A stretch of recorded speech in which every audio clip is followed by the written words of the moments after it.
Bonjour à tous, je vous retrouve aujourd'hui pour cette nouvelle vidéo qui sera une vidéo point lecture. Voilà, j'hésitais beaucoup à reprendre les C'est lundi que lisez-vous parce qu'en ce moment j'ai vraiment pas un rythme de lecture adapté à ce type de vidéo. Du coup j'ai décidé de switcher pour les points lecture, comme ça au moins vous n'aurez pas des vidéos super chiantes chaque semaine disant bon j'ai toujours pas continué ce livre, wouhou. Alors, concernant mes lectures, je vous avoue que cet été, j'ai vraiment fait n'importe quoi. J'avais commencé le Booktube@fond, j'ai lu un livre que je vais d'ailleurs vous présenter, et après j'ai commencé plein de livres que j'ai jamais finis. Donc j'ai plein de lectures qui sont encore en cours, mais je n'en parlerai pas parce que je sais pas si je vais les reprendre et... Voilà, enfin, n'importe quoi, n'importe quoi. Toujours est-il que j'ai quand même réussi à terminer des livres. J'ai lu, donc en même pas une journée, Nos âmes jumelles de Samantha Bailly, donc paru aux éditions Rajo. Voilà, c'était... Je ne sais même plus pour quelle catégorie c'était. Voilà, ça date d'il y a tellement longtemps, je ne me souviens plus. Mais en tout cas, je l'ai dévoré, j'ai adoré. Enfin, comme toujours, la plume de Samantha est géniale, elle est fluide, elle nous emporte. Enfin, c'était génial. J'ai adoré les deux personnages, Lou et Sonia. Enfin, j'ai vraiment bien rigolé aussi. C'était vraiment chouette quoi de voir comment une amitié peut évoluer par rapport à internet. Enfin, ça me fait penser aussi un peu à celle que j'ai avec mes amis aujourd'hui, enfin, j'ai rencontré notamment via Livre Addict. On a beau penser, enfin on a beau croire qu'on connaît les gens, au final quand c'est par écran interposé, c'est jamais vraiment le cas, on sait jamais à qui on a vraiment affaire. Et ça je trouve que c'est vraiment génial comme morale. Du coup j'espère que c'est le genre de roman qui permettra aux gens de faire un peu attention par rapport à ça, vu qu'aujourd'hui il y a tout qui se passe vraiment par internet. Espérons que ça puisse éviter à des gens de se faire avoir par un prédateur sexuel. Hein. Ok, c'était vraiment super sympathique ce que je viens de vous dire. Non mais en tout cas c'était vraiment un roman génial, j'ai hâte d'avoir la suite. Apparemment elle va sortir en février si je me trompe pas, enfin suivant ce que Samantha avait écrit sur Facebook. Mais voilà, moi je vous le conseille, c'est un super moment de lecture, une super belle amitié, il y a du tout, il y a du rire, il y a des fous rires, il y a... Je sais plus, non je crois pas qu'il y a des larmes, mais c'était vraiment chouette. Pour ma deuxième lecture terminée en 2 mois à peu près, je ne vais pas vous parler de la nouvelle Père des pierres d'Orson Scott Card, parce que je serais incapable de vous dire quoi que ce soit. Je l'ai lu beaucoup trop vite à mon goût. Bon, c'était pour le challenge bien sûr, mais du coup je suis incapable de vous dire quoi que ce soit à ce sujet, hormis de je ne sais pas si j'ai bien aimé ou pas, enfin, et donc ça vaut pas le coup, enfin, je veux dire ça sert à rien de vous dire ça. Bref, du coup je vais partir sur ma dernière lecture, celle que j'ai terminée hier. Ouais, c'était hier. Et que j'ai adoré. Il s'agit du Château des millions d'années de Stéphane Przewalski aux éditions Bélial. Alors c'est un roman, j'en avais jamais entendu parler avant Les Imaginales. Je ne sais plus quel booktuber ou blogueur en a parlé, a dit que c'était génial. Je sais plus qui j'ai accompagné justement voir l'auteur. Tout ce que je sais c'est que voilà, de l'entendre parler avec d'autres gens, ça m'a vachement donné envie. Du coup, quand j'ai revendu des livres au début du mois de juin, je me l'étais pris à la librairie, en même temps que 2 autres romans aussi des poches, que je n'ai toujours pas lus d'ailleurs, comme la majorité de mes livres. Parenthèse. Et franchement, j'ai décidé de le ressortir de ma bibliothèque, de la palle, parce que voilà, il me faisait bien envie, et j'ai adoré. J'ai adoré, c'était vraiment génial. Donc déjà, si vous êtes fan de romans historiques, il est vachement bien écrit. C'est pas ennuyeux, c'est pas chiant. Les faits sont décrits vraiment d'une façon hyper intéressante. C'est du point de vue allemand. J'ai pas l'habitude de lire ça. Enfin, c'est vrai que j'ai déjà lu des romans qui se passent pendant la Seconde Guerre mondiale, mais c'est toujours d'un autre point de vue. Notamment le dernier en date que j'avais lu, c'était Les Alsaciens ou les deux Mathilde d'Henri de Turenne. Et celui-là, j'avais aussi adoré. Mais c'était pas le point du jour. Du coup, l'histoire se passe en fait dans l'Allemagne nazie en 1939. Ça se passe juste avant que la guerre soit vraiment déclarée vis-à-vis des Français et des Anglais. C'est quand Hitler continue d'essayer d'annexer des pays, quoi. Et franchement, c'était hyper intéressant dans le sens où ce roman humanise un petit peu des personnages qu'on déteste parce qu'ils ont quand même commis des crimes abominables. C'était vraiment hyper intéressant. Enfin, j'attendais même de voir un petit peu plus Hitler. Parce que là, en fait, on suit un de ses gardes du corps qui est devenu espion, qui s'appelle Friedrich Sachsenhauser. Hauser. Je ne sais pas comment on le prononce. Bref, on va l'appeler Friedrich. Et il est envoyé en mission en Irak pour s'assurer en fait que justement les pays là en bas nouent une alliance avec Hitler et pas avec les autres pays. C'est pour ça qu'il les envoie dans des anciennes colonies britanniques pour s'assurer que voilà, ils sont plus sous le joug des Britanniques, mais ils peuvent venir l'aider lui.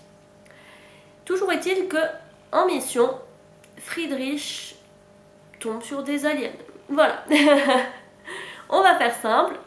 C'est un roman de science-fiction puisqu'il y a des aliens.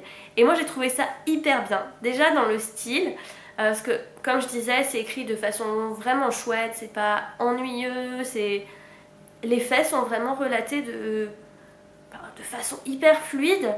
Et j'ai vraiment bien aimé le mélange des deux.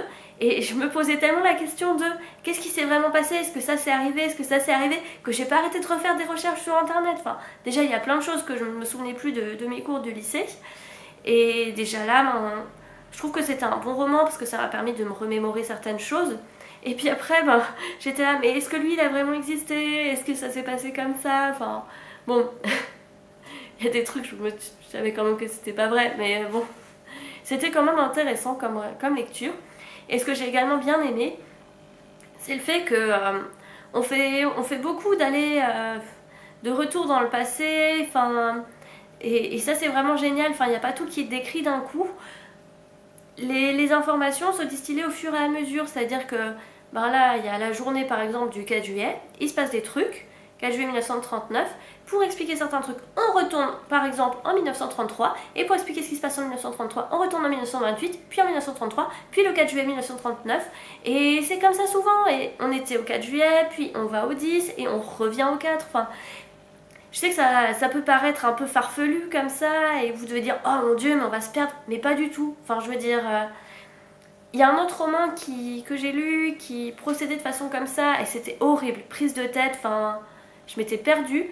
Et là, pas du tout, c'est vraiment fluide, ça passe hyper bien. Et voilà, à la fin, c'est un espèce de cliffhanger horrible parce qu'on se dit, mais qu'est-ce qui se passe maintenant? Mais heureusement, le tome 2, le marteau de Thor, sort, je crois, le 13 novembre. Donc ça, c'est dans pas trop longtemps.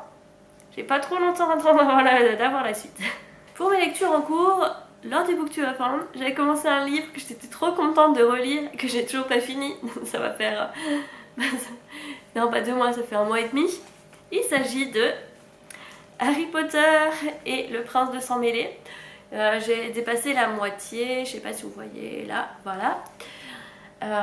Et j'ai rien à dire hormis que je l'ai mis en pause, mais je vais le reprendre là. Le truc c'est que je m'étais arrêtée dans un endroit où ils sont nouveaux dans la piscine avec Dumbledore. Et du coup c'est un chapitre assez conséquent et j'ai pas pris le temps de continuer. Mais je pense que je crains un petit peu de relire la fin du tome. Pour ceux qui connaissent, voilà, vous savez. Sachant que je suis encore malade et que je passe déjà pas mal de temps à me moucher, je n'ai pas envie de devoir me moucher davantage. Mais je le finirai un jour parce qu'il y a encore le tome 7 qui m'attend là derrière.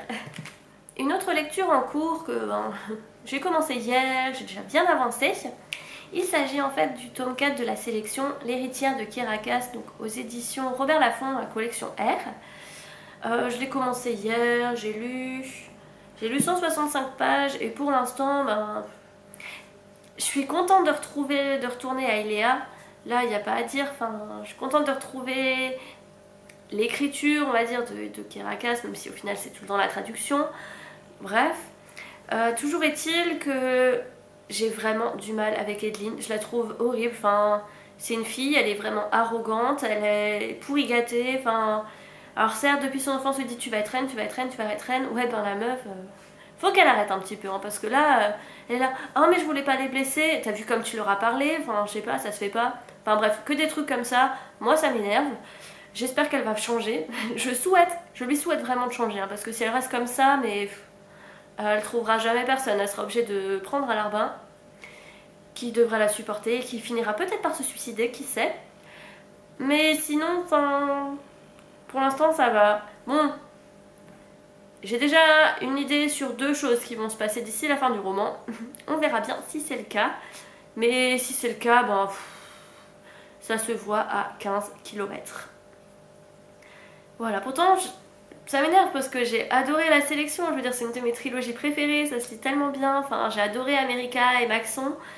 Et là, ben, pour l'instant, petite déception, quoi. Mais maintenant, le roman n'est pas fini. Ça peut toujours changer, je verrai bien. Pour ma prochaine lecture, je vais de nouveau reprendre un roman historique, mais cette fois-ci, ben, il n'y a pas de science-fiction, rien du tout. C'est vraiment que historique. Et je suis très contente de vous parler de The Taming of the Queen, donc de Philippa Gregory. Donc, je ne sais pas si j'ai bien prononcé le titre comme d'habitude. J'ai toujours un accent pourri et je ne suis pas anglophone. Mais j'ai hyper hâte de le lire. C'est un roman, j'ai découvert seulement il y a quelques jours qu'il était sorti.